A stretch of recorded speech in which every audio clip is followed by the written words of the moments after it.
আসসালামু আলাইকুম। ওয়ালাইকুম সালাম। মিয়া ভাই ভালো আছেন? আলহামদুলিল্লাহ। হ্যাঁ ভাই, হ্যাঁ, আলুর দোকানে যে টমেটোর দোকান কেটে দিছে এটা আমার বন্ধু দিছে। আমি বন্ধু, হ্যাঁ, এই যে সুন্দর দোকান এর আসবেন, কোনো সমস্যা নাই। বাজার জন্য দুইটা বেশি নিবো, সমস্যা নাই। 2 টাকা বেশি নিবেন। হ্যাঁ, কিন্তু চিনি ভালো দিন। খাইতে ভালো হবেন, দিনও ভালো হবে, খাইতে ভালো হবে।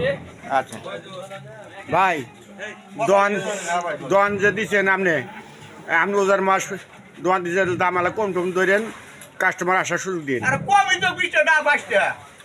20 টাকা দাম 22 টাকা। হ্যাঁ, কমই তো আছে, আর কম কোনো পাবেন।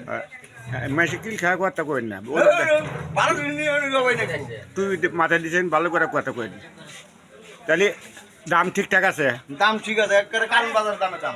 হ্যাঁ আচ্ছা, তাহলে আমি ভাই 200 পিস নেবো। কত যাবো? 290 টাকা, আপনি 95 টাকা দিন। আচ্ছা আচ্ছা নিলাম। না খালি ফাঁকা সুকা পড়েন। না না নিমো ভাই, তাহলে ভালো থাকেন তা কি। আপনি আমারই টাকা দিয়ে দিলে পেজ নিবেন, পেজ না খাইলে নিবো। আচ্ছা তাহলে আসসালামু আলাইকুম। ওয়ালাইকুম সালাম।